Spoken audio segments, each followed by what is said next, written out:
Em nome do Pai que me criou, do Filho que me resgatou, do Espírito Santo que me santificou.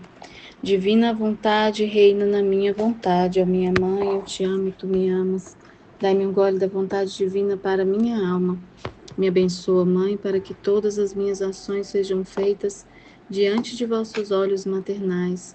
Suprema Majestade, eu venho em sua divina vontade, em nome de todos, do primeiro ao último homem que existirá na terra, para dar a ti as homenagens que tendes direito, as adorações, os louvores, o amor, as reparações, por todos e por cada pecado. Vem, Senhor, na tua divina vontade.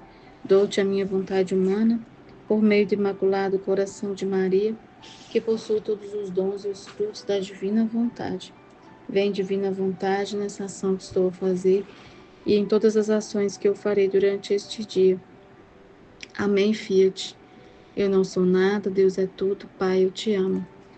Vinde, ó Espírito Santo, vinde por meio da poderosa intercessão do Imaculado Coração de Maria, vossa amadíssima esposa e nossa mãe. Amém. Vinde, ó Espírito Santo, vinde por meio da poderosa intercessão do Imaculado Coração de Maria, vossa amadíssima esposa e nossa mãe. Amém.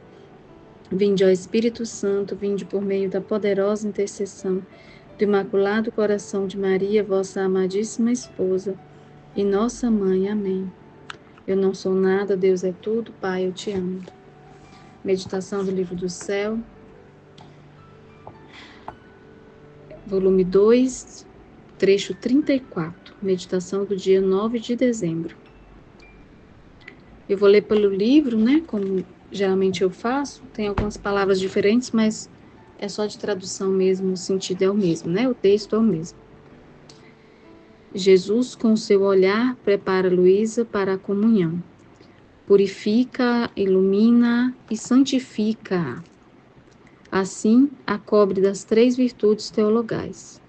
O que o amor verdadeiro faz. Título, né? Esta manhã, tendo de receber a comunhão, estava a pedir o bom Jesus que viesse, ele mesmo preparar-me, antes que viesse o confessor para celebrar a missa, a Santa Missa. Então, nessa preparação, né, esse trecho é muito interessante, né? Tem muitos elementos, assim, muita coisa para meditar, né?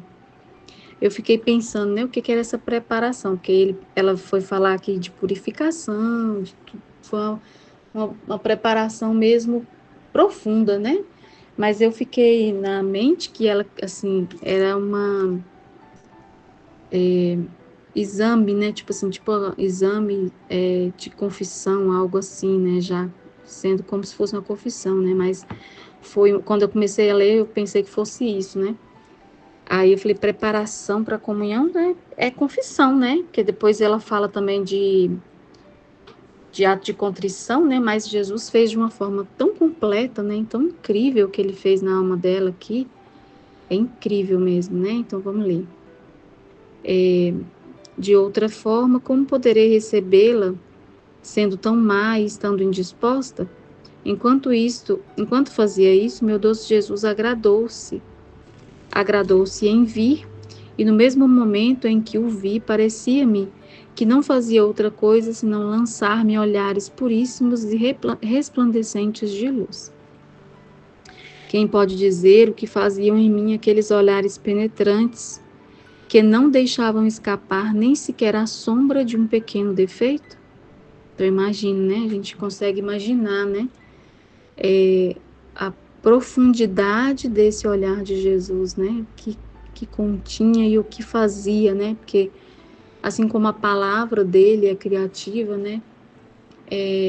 Tudo em Deus é poder, né? Tudo em Deus é grandioso, tudo nele é ação, né? Está sempre em ato, né? Então, é o poder de Deus mesmo, né? Que ele se manifesta aqui. Então, ela fala, quem pode dizer, né? O que esses olhares puríssimos e resplandecentes de luz tinha, né? Ele não deixava escapar nenhuma sombra de defeito. Então, ele veio para purificar ela, né? É possível poder dizê-lo. É impossível poder dizê-lo. Aliás, teria querido deixar tudo isso em silêncio. Porque as operações internas da graça dificilmente se sabem expor tal como são, como proferidas, com proferidas pelos lábios. Parece antes que se desfiguram. Então, nesse pedacinho da meditação aqui, né, eu parei porque eu lembrei que a Aline falou na meditação, né, que também nós também temos esse desejo, né, de que ele nos purifique, né. Então, com esse, aí eu parei para dizer, né, que quando a gente lê isso, a Luísa fala, parecia que ele lançava olhares puríssimos e resplandecentes. Então, a gente não tem Jesus aqui presente em pessoa como a Luísa teve, né? Mas não é por causa disso que ele não deixa de olhar para a gente, né? Porque, querendo ou não, se a gente for parar para pensar, o que é que Jesus está fazendo na nossa alma, né? Ele mesmo nos mostra, e nos inspira e nos mostra e nos fala com voz interior, né? Aquilo que é preciso, ele nos revela, né? Aquilo que tem dentro do nosso interior, né? Através das nossas meditações, vai saindo aquilo que tem dentro do nosso coração. E isso é ele revelando também, né? Não é porque a gente não vê Jesus visível ao olho nu, né? Que ele não está fazendo essa purificação na gente. Pelo contrário, né? Nossa purificação está cada vez mais intensa, né? E é ele revelando, né? Só ele pode mostrar para a gente tudo o que tem que ser purificado, né? Então nós desejamos e ele faz essa purificação, né, na nossa alma. Ele está fazendo em cada um de nós, né? A gente vê, né, assim, o quanto ele está trabalhando, né? O quanto ele está demonstrando.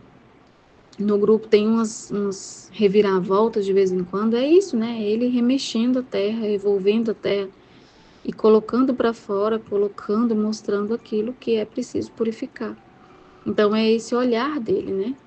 É esse olhar dele, muitas vezes através da Aline, através de uns aos outros, mostrando, né? A gente falando uns para os outros também, né? É ele, tudo é ele mostrando, né? Então a gente também tem esses olhares puríssimos de Jesus, né? Para nos mostrar o que a gente ainda tem para queimar, né? Então, vou continuar aqui, né? Ela fala que realmente não é possível dizer com os lábios tudo que acontece na nossa alma nessa fase de purificação. E é uma graça muito grande, né? Que a gente está recebendo, né? Essa purificação que a gente está passando, né? E realmente, às vezes, a gente passa coisas que a gente não consegue colocar em palavras, né? Às vezes, até na meditação, alguma luz que a gente recebe, a gente não consegue expor, porque, né? São coisas muito grandiosas muitas vezes para nós, né? Por tão pequenos que somos, que qualquer manifestação de Jesus a gente fica assim estupefado, né? Então, às vezes a gente não consegue mesmo colocar em palavras. Aí a Luísa fala que só fala por causa da obediência, né? E aí eu achei interessante, né, que nessa tradução aqui do livro ele fala assim, ó: mas a senhora obediência não quer, né? Ou seja, ela não quer que fique calada. Quando é para ela, é preciso fechar os olhos e ceder sem dizer nada, ou seja, falar, né? Falar, ela não queria falar. Senão teremos problemas em todos os lugares. Porque aí no texto que está no grupo, fala uma outra palavra, né? Ela fala assim, e se não ai, ai, né? Tipo assim, aí a tradução ficou legal aqui no trecho, né? Porque deu pra gente entender, né? Esse detalhe, né? Que a gente ter problema se não falar. Então é aquilo que Jesus está sempre falando com a gente da questão da meditação, da gente abrir tudo, né, que nos acontece, justamente para oportunizar que Jesus mostre para a gente que o que a gente está falando às vezes é uma vontade humana, às vezes é algo que precisa ainda ser purificado, né? Então a obediência nos pede e a gente tem que estar atento a obedecer para contar tudo o que nos acontece, né? Para meditar em cima do trecho, lógico que casando ali com o assunto do dia, e partilhar, né? A partilha não é só, aliás, a meditação não é só a meditação do trecho, né? A partilha daquilo que a gente entendeu e do que nos acontece em volta desse tema, né? Do que já nos aconteceu, às vezes durante a semana, na semana passada, que às vezes tem algo que tenha que ser colocado para fora, né, para ser purificado. Então eu entendi nesse sentido também, né, que essa obediência de falar, né, para esse fim também, né. Então continua a dizer: no primeiro olhar, pedi a Jesus que me purificasse, e assim me parecia que de minha alma se sacudisse tudo o que a turbava. No segundo olhar, pedi que me iluminasse, porque em que aprove... Peraí só um pouquinho, que eu vou voltar aqui. É que eu achei que eu tinha pulado uma parte, mas não pulei não. Então aí no primeiro ela pediu para ser purificada, e ela sentiu que parecia que se sacudia, né? Tudo que turbava a alma dela. Então foi movendo, né? As coisas, movendo, sacudir, né? Sacudir é aquilo de mover, de movimentar, de dar mesmo aquela tirar o pó, né? Como se você tivesse, por exemplo, sacudindo a cortina ali para tirar o pó. Então tudo que turba, tudo que tampa ali, que às vezes é aquele. Eu lembrei daquele trecho que ele fala que a vontade humana são nuvens, né? Que tampam a visão da pessoa, né? Então, isso que turbava, que escurecia ela. Então, pode ser isso também, né? No segundo olhar, pedi que me iluminasse. Essa parte que eu achei tão interessante, porque no segundo olhar, pedi que me iluminasse. Porque em que se aproveita uma pedra preciosa ser pura, se não está resplandecente para atrair os olhares daqueles que a olham?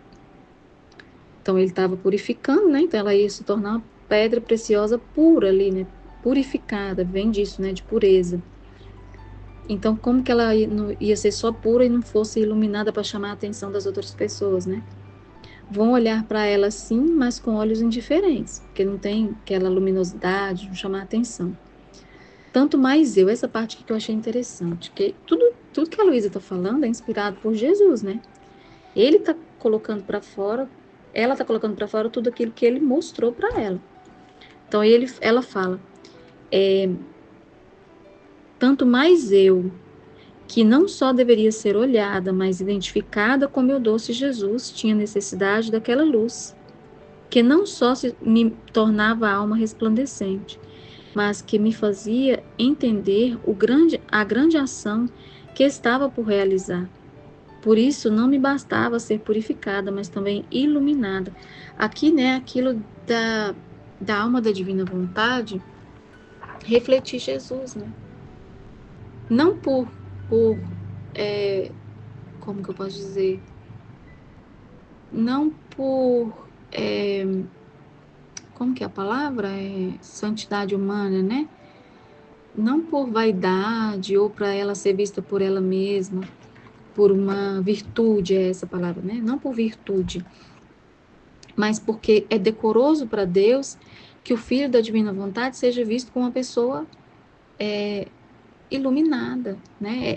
Ser Jesus, né? Então, Jesus é iluminado, é, como que eu posso dizer?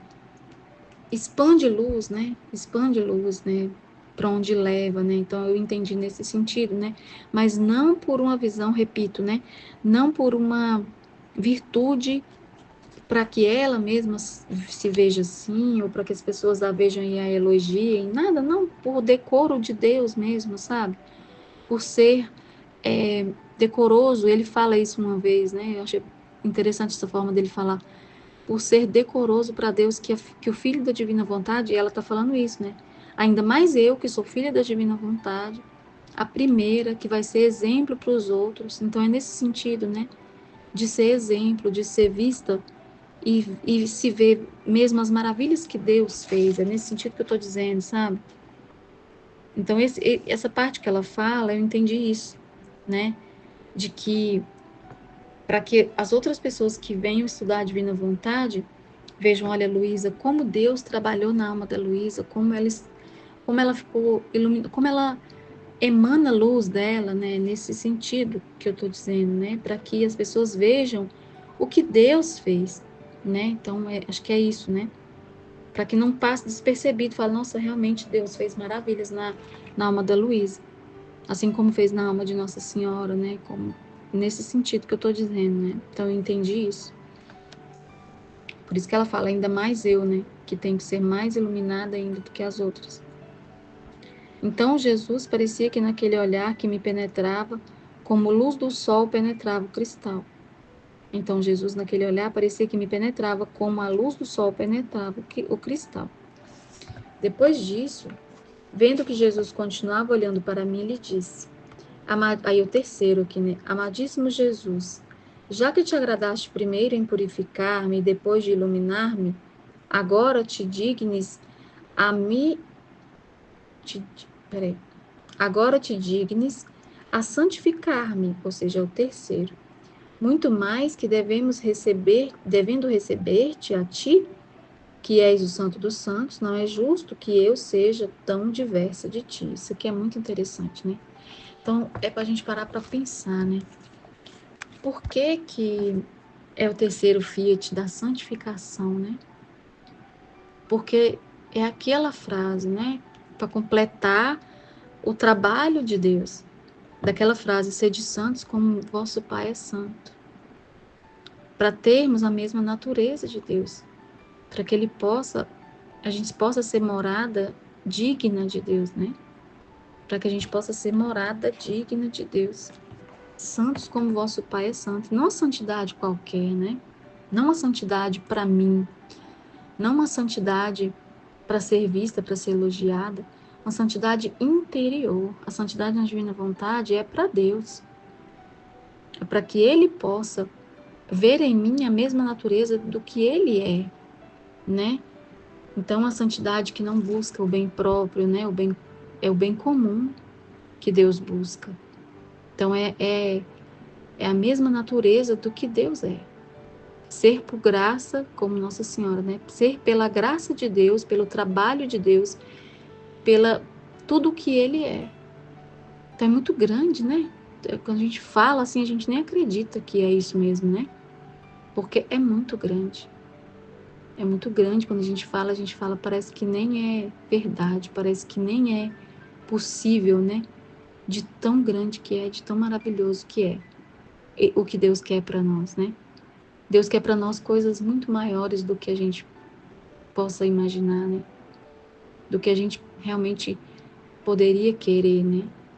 Poderia imaginar que é possível, e é possível, né? Pela ação dele mesmo. Você vê que é ele que faz tudo em Luísa, que não é ela. Por isso que ele lá na frente mostra o nada que ela é, porque foi tudo ele, né? Então é só a gente tem que se abandonar, né? Pedir, como a Aline falou, a gente tem que querer, desejar tudo isso que a Luísa desejou aqui, querer e acreditar que é possível pela ação de Deus e não pela nossa própria vontade, pela nossa própria cabeça. Ah, então quer dizer que eu vou ser santa se eu for à igreja todos os dias, se eu me comungar todos os dias, então é eu que estou colocando as regras. E não é assim, né? É a obra de Deus, é direcionamento dele, né? Então, na santidade divina. Então, é essa frase que ela falou por último aqui que me chamou a atenção, né? Não é justo que eu seja tão diversa de ti. E é isso que ele quer, né? Que a gente seja cada vez mais da mesma natureza do que ele é. Então Jesus, sempre benigno a esta miserável, inclinou-se para mim, tomou minha alma entre seus braços e parecia que com suas próprias mãos retocava-a toda, né? Retocava, porque ele já tocou uma vez, então ele está tocando de novo, né? Ele fez todos nós, e aí a gente precisa de retoque, porque a gente se perdeu no mundo, né? A gente se sujou, se magoou, se maltratou, se enlameou, e aí ele precisa fazer esse retoque agora, né? A gente já entendeu, né, com a redenção, que somos filhos de Deus, que somos, que ele nos quer de volta, e agora é esse toque final, né, vamos dizer assim. Só que para isso acontecer, a gente tem que ter passado primeiro, tem que ter aceitado primeiro a redenção, né? Tem que ter passado por esse primeiro passo da santificação, que é a redenção, como ele mesmo diz no livro do céu, né? Lembrei disso. Então aí ela fala que ele mesmo retocava com as suas próprias mãos. Quem pode dizer o que operava em mim aqueles toques dessas mãos criadoras? Nem imagino, né? Imagina. A gente consegue imaginar tudo isso que ele fez nela, né? Ele mesmo, com suas próprias mãos. É muito grande, né? Tudo que ela está meditando aqui, né? Tudo que ela está colocando para fora por obediência, graças a Deus, né? Como minhas paixões ante essa parte também é incrível. Como minhas paixões ante aqueles toques se punham em seu posto. Meus desejos, inclinações, afetos, batimentos e demais sentimentos, santificados por aqueles toques divinos, se mudavam em algo totalmente diferente e unidos entre eles, não mais discordantes como antes. Formavam uma doce harmonia ao ouvido do meu amado Jesus. Então aqui ele está ordenando tudo, né, na alma dela, porque como a Aline falou na meditação, não é dizer que acabou, não acabou. Ele ordena tudo, né? Até porque ele utiliza das nossas misérias ainda, das nossas debilidades, né? Ele se utiliza dessa terrinha, né, que fica por cima da semente, né? Mas a modo dele, na ordem correta, né? Ele utiliza do nosso ser, da essência da nossa alma, né? Mas ordenadamente. Então, o que ele faz com a gente também, né? Como ele fez com a Luísa aqui. Ordenou, né? Lembra do trecho que a Aline meditou, que ela fala do armário que estava bagunçado? Que às vezes a gente colocava na porta do armário ali coisas que a gente pensava que era prioridade, e quando Jesus vai reordenar as coisas, vai colocar em ordem a casa, o armário, né? Esse armário ou esse quarto, ele vai dando a gente entender quais que são as prioridades, o que é prioridade e o que não é. Então, esse reordenamento da nossa alma, das nossas paixões, colocando cada um no seu lugar e nos ensinando que lidar com as pessoas do mundo não significa que elas vão ter que ser a prioridade da nossa vida, porque elas estão na nossa vida, porque foi Deus que nos deu. Deus nos deu nosso marido, nossa casa, nossos pais, nossos avós, seja lá com quem a gente viva. Foi Deus que nos deu. E Deus nos deu a eles. Mas não para que a gente servisse eles e esquecesse de Deus. Não somos escravos uns dos outros.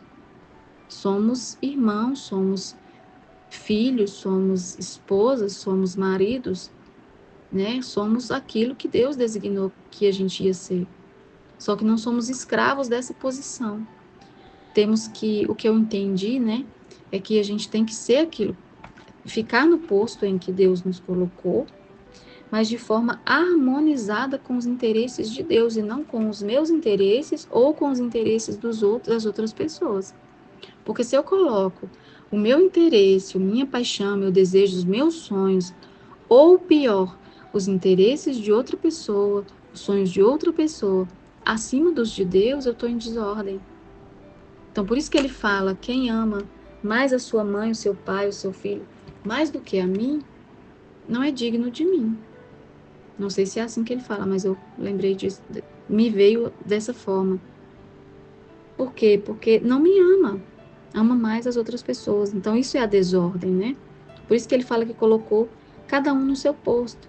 Os desejos, os afetos, os batimentos, ou seja, aquilo que a gente se direciona, a energia para a qual a gente se direciona, a energia, né, que a gente direciona, para onde a gente está direcionando a nossa energia, o nosso amor, o nosso afeto. Temos que lidar, sim, com as coisas que Deus nos deu, no nosso cotidiano, mas de forma ordenada.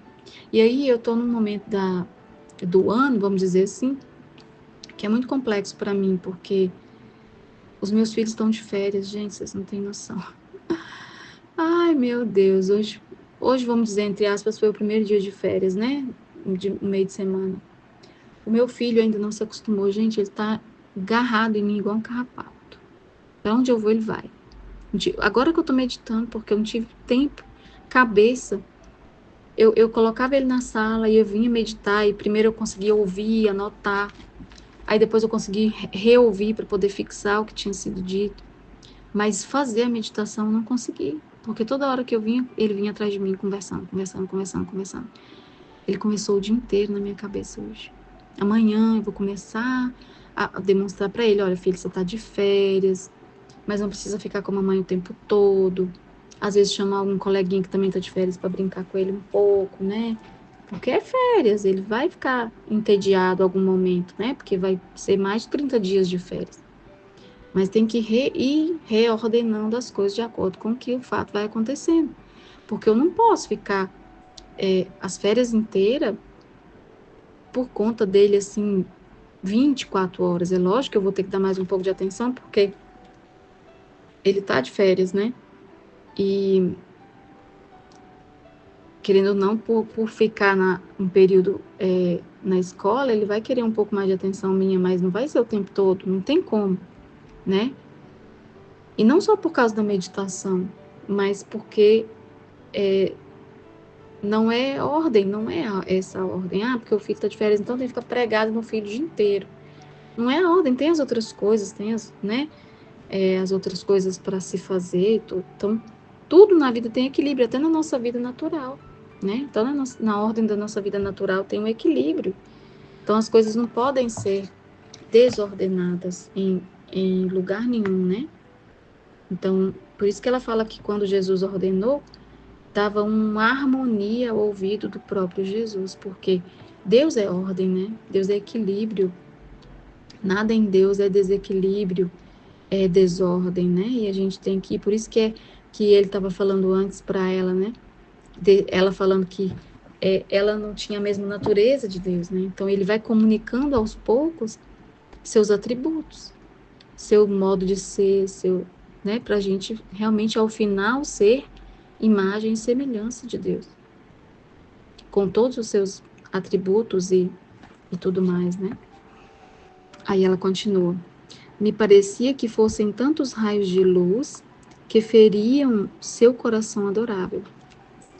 Oh, como Jesus se recriava e que momentos felizes têm sido para mim.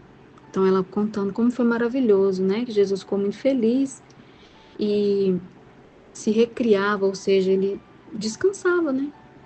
Por ver que a obra que ele tinha feito, né?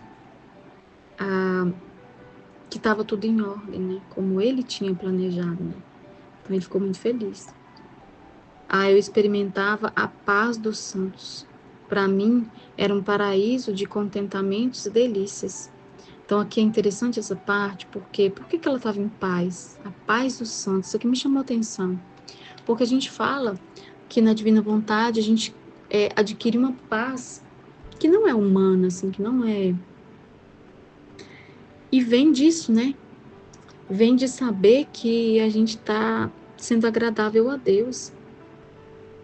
Porque no mundo, eu digo, sabe, que no mundo, as coisas do mundo nos perturbam muito, né?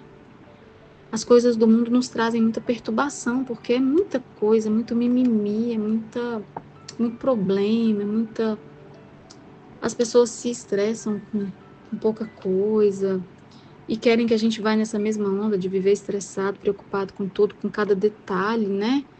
Então é uma falta de paz muito grande no mundo, por causa das coisas do mundo, né? E assim, a paz que a gente adquire é justamente de saber que a gente está agradável a Deus e também por saber que a gente já não se estressa com as coisas do mundo. Pelo menos a gente está buscando chegar num nível de zero estresse com as coisas do mundo, né? Por mais que às vezes a gente passe uns perrengues e não é 100% das vezes que a gente fica em paz. E às vezes uma perturbação, não é nem chega a ser perturbação, né? Uma intranquilidade, às vezes um momento que a gente passa ali de perrengue, né, que eu falo, porque tem coisas que são complexas, né? A gente ainda está passando por um período de purificação, que é como a Aline fala, acho que vai ser pro resto da vida, porque a gente tem muita coisa para queimar, né, para colocar nessa fogueira aí que Jesus vai purificando. Então, tem os momentos de paz, sim, mas justamente vem desse fato, né, de saber que a gente está entrando nos eixos, de saber que a gente está em comunhão com Jesus, assim, 24 horas, né? Então, é realmente, né? E por que ela fala a paz dos santos? Porque Os bem-aventurados estão em paz agora, né? Estão em paz, né? Não é isso que a gente fala, né? Ah, quando morre alguém, fala, tá em paz agora, ele tá com Deus e tudo, né? Então, é isso, né? Terminar de ler aqui que vem mais aqui. Depois disso, parecia que Jesus revestia a minha alma com a fé, a esperança e a caridade. Então, é interessante como ele faz uma comparação aqui, né? Porque o que ele fez nela? Ele fez 3 passos nela. Ele purificou, ele iluminou e ele santificou. E aí ele vem depois e fala da fé, a esperança e a caridade, ou seja, 3 passos, 3 coisas, né? As 3 virtudes teologais. Então, ele, nesses 3 passos que ele fez, ele purificou, ele iluminou e ele santificou. Então, tudo remete também à Santíssima Trindade, né? Tudo, nada é por acaso que Jesus fala no trecho, nada. Sempre tem uma coisa ligada à outra. Ela fala, então, que investiu nela, vestiu ela, né? Investiu, revestiu ela com a veste da fé, da esperança e da caridade. E no próprio ato de me vestir, Jesus me sugeria o modo como me devia exercitar nessas 3 virtudes. Então, tem a ver com a purificação que ele fez com ela, né? De purificar, ou seja, purificou das coisas do mundo, né? Daquilo que é sujeira, daquilo que é, às vezes, pecado, alguma falha, tudo mais. Então, aí revestiu ela de fé, né? E aí iluminou, ou seja, iluminação vem de luz, de conhecimento, né? Disso, vem disso, de luz, de conhecimento, e aí vem a esperança, né? Porque quem sabe, quem é iluminado, quem recebeu muita luz, muito conhecimento, tem a esperança, né? A esperança em Deus, né? E aí a santificação, que ela fala no final aqui, que Jesus santificou ela, né? E aí tem a ver com a caridade, que é o amor, né? Que é o amor também. Eu achei que tem a ver, assim, que ele quis dizer que, né, tá junto ali, tá uma coisa ligada com a outra, né? E aí vem a parte interessante, né? Porque quando a gente lê, a gente não consegue fazer esse link, né? E aí vem Jesus na meditação da Aline e fala essa coisa incrível, né? Que a gente não percebe quando tá lendo. Aí ele vem agora e fala: agora, enquanto eu estava fazendo isso, Jesus, enviando outro raio de luz, me fez entender o meu nada. Que até agora ele deixou ela linda, maravilhosa, purificada, iluminada, santificada. Ela estava se achando, ela estava, entre aspas, né? Assim, não estou falando do jeito pejorativo, não. Ela estava realmente se achando linda, maravilhosa, purificada, santificada, iluminada, tudo aquilo que Deus esperava dela, em ordem, né? Tudo em ordem, tudo em harmonia. E aí ele vem e fala para ela, mostra para ela o nada da alma dela, fez ela entender o nada que ela é. Por que que ele fez isso, né? Que aí a Aline estava meditando, né? Dessa questão de dela não ficar olhando para si mesma. E aí o exemplo que ela deu foi muito claro, né? Da questão do quarto. Ela está no quarto olhando tudo que tem ali e tem um certo controle, né? E tá tudo bem, tá tudo ordenado, tá tudo beleza. Então, peraí, vou te mostrar o que é que tem mais aqui. Vou te tirar do seu mundinho que você estava olhando para si, tá tudo bem, ok. Eu entendi assim, que é como se aquela pessoa da santidade humana, que se limita a isso. Ah, então eu tô santa, eu tô santificada, purificada, tá tudo bem. Parou aqui. Então é como se até aqui fosse santidade humana, sabe? E aí ele traz ela para mostrar ela o nada que ela é e para mostrar, olha, você vai fazer a sua contrição, porque agora você viu que você não é nada, que quem fez tudo em você fui eu, né? Também tem isso, a questão da humildade, né? Que é como eu disse, né? Fica parecendo que até dá a entender pra gente assim, ó, até agora é como se fosse aquela pessoa da santidade humana, que tem essa limitação de olhar só para si mesmo, né? E muito pouco em direção ao universal. Mas na santidade divina, o intuito não é só a sua santificação pessoal.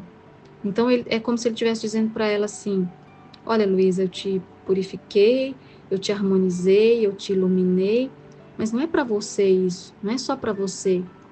É para que você seja luz para os outros, seja exemplo para os outros. Você é a primeira de muitos filhos da divina vontade. Então, eu quero mostrar para eles o que a divina vontade faz na alma da pessoa. Então, não é para você tudo isso só para você se achar bonita e ser elogiada e ser agradável aos olhos das outras pessoas. Não é para isso que eu quero que o ser humano volte à ordem primordial para o qual foi criado por Deus.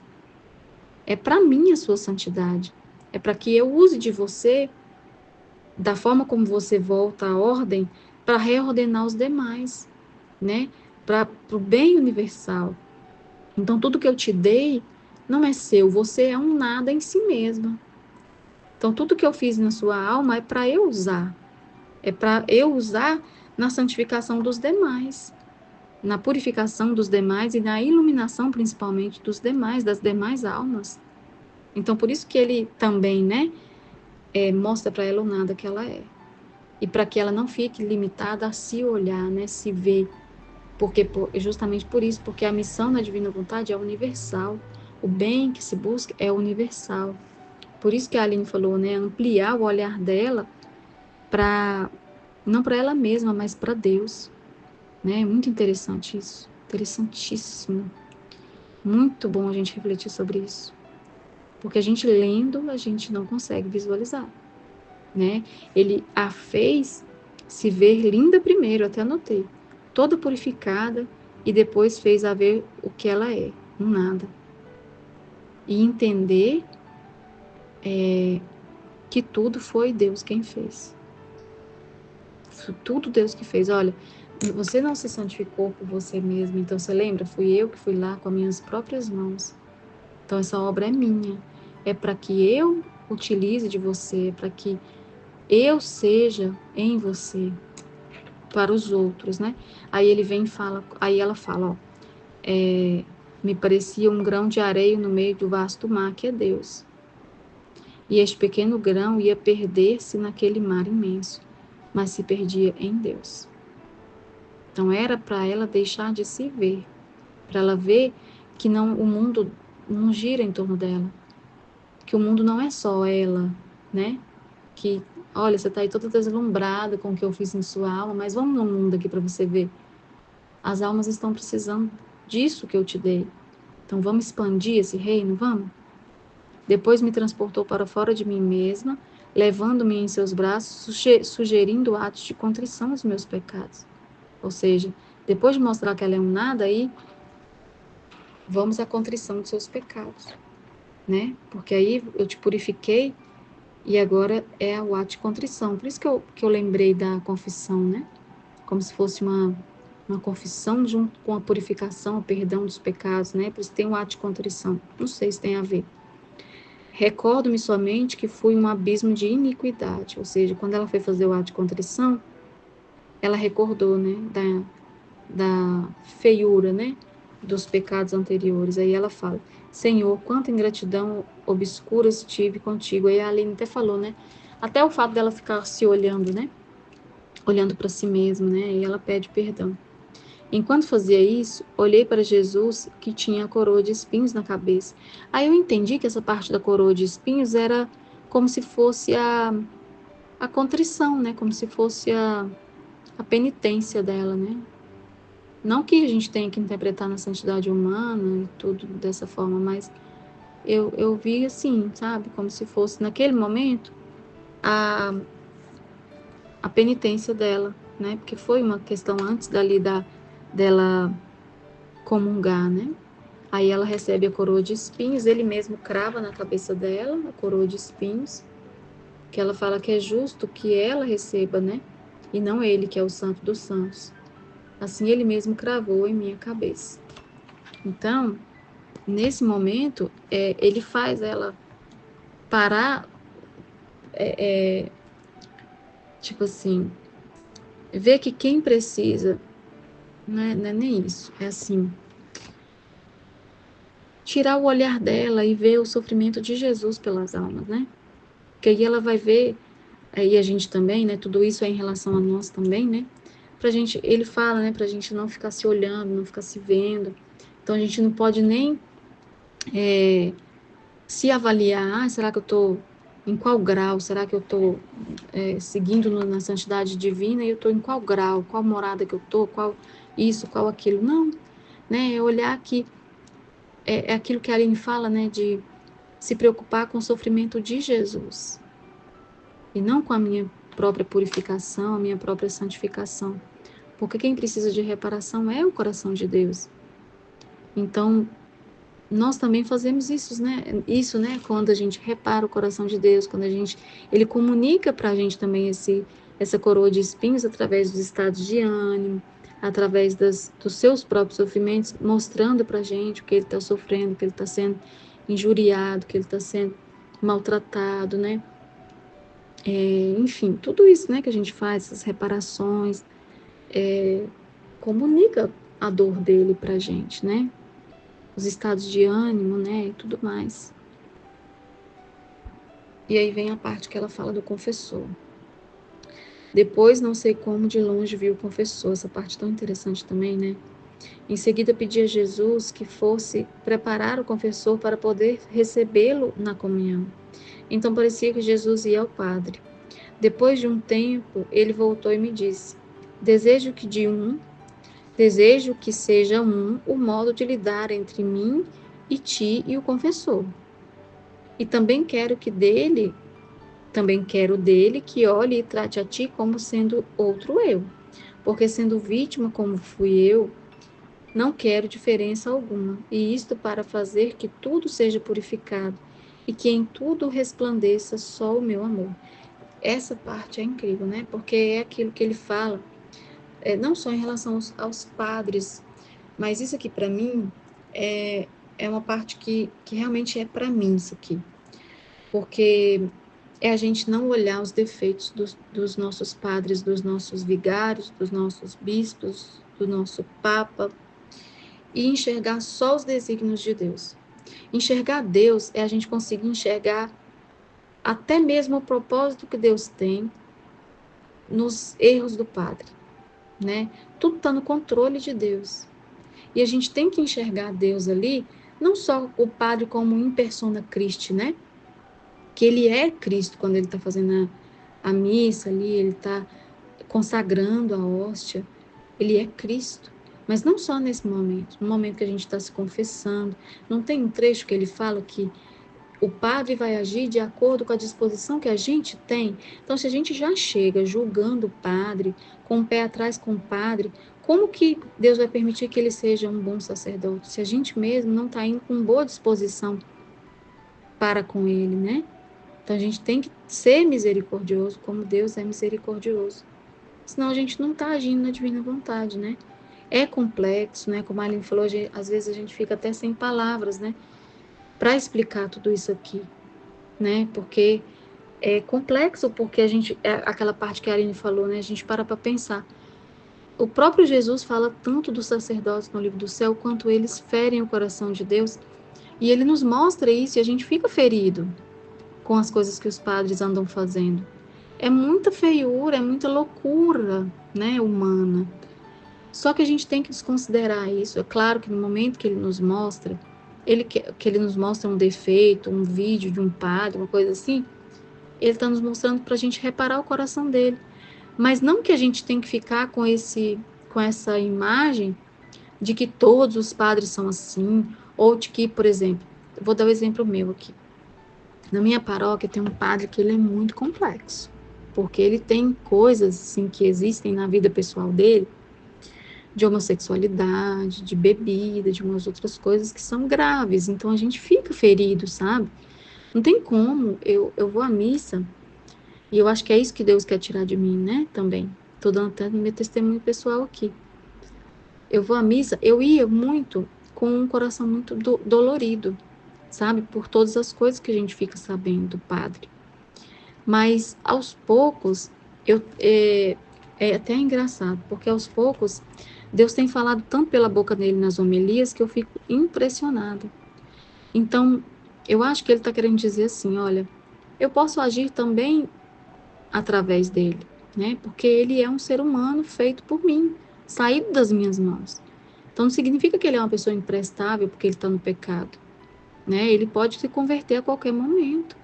Então, eu não posso simplesmente condenar a pessoa, né? É claro que no momento que Jesus nos mostra as atrocidades que estão acontecendo, as coisas horríveis, né? Vindo não só dos padres, mas de todas as pessoas, às vezes pessoas que a gente tem que obedecer, né? Como superiores e tudo mais. Mas ele está querendo uma reparação, claro, naquele momento ali, que ele nos mostra, como eu disse, não é que a gente vai deixar de gostar da pessoa ou de, eu vou mudar de paróquia então, porque meu padre é isso, meu padre é aquilo. É justamente o contrário, né? A gente é aí que a gente tem que ter misericórdia e rezar por esse padre. Aí é que a gente tem que ter misericórdia. Aí como ultimamente eu acho que Jesus tem abrandado muito meu coração em relação ao padre, justamente porque ele tem falado muita divina vontade sem falar, né? Com palavras veladas, eu acho, né, que Jesus fala, mas ele está falando muito da vontade de Deus, muito mesmo. Então, Jesus tem dito para mim assim, com essas atitudes dele, eu estou agindo através dele, mesmo ele estando no pecado. Eu desço pelas mãos dele no momento da consagração da Eucaristia. Então, ele não está condenado, ele não está jogado para as traças, você não tem que ficar com coisa, com graça em relação ao que ele é, o que ele foi, o que ele deixa de ser, né? Então, eu tiro para mim esse trecho, assim, né? Jesus está falando diretamente comigo, né? Eu tenho que ver Jesus nele, eu tenho que ver, tratar como se ele fosse Jesus. E não só porque ele é padre, né? Então, muito interessante isso, né? Muito interessante mesmo. Aí a Luísa continua. Eu disse-lhe, Senhor, isto parece impossível, que aí ela vai falar, né? Que eu possa tratar com o confessor como faço contigo, especialmente quando vejo nele a inconstância. Então, as pessoas são inconstantes mesmo, né? Uma hora são totalmente de Deus, outra hora estão totalmente no mundo.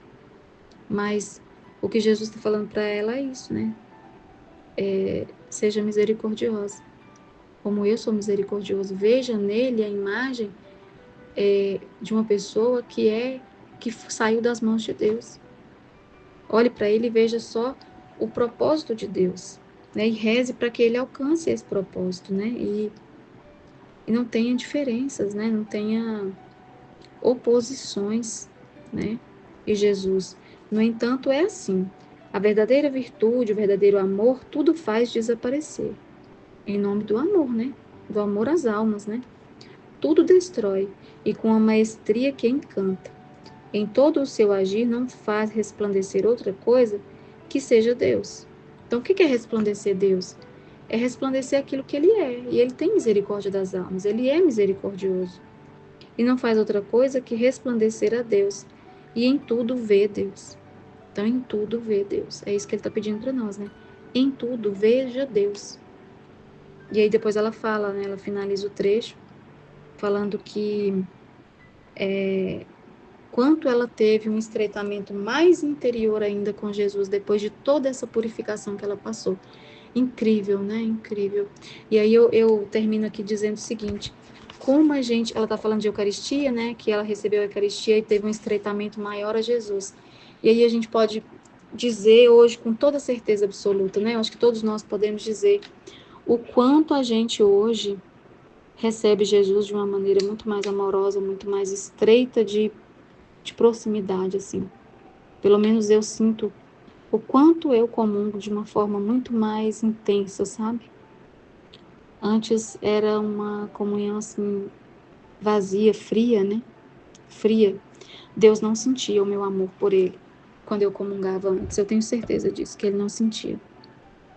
E hoje ele sente. Então é isso, né? A gente passando por essa purificação ao longo dessa caminhada, a gente vai se estreitando cada vez mais a Deus. E no momento da comunhão, que é esse momento sublime, né? Que a gente tem, de receber o próprio Jesus, é maravilhoso saber que a gente está cada vez mais próximo dele, né? Então é isso. Amém, Fiat.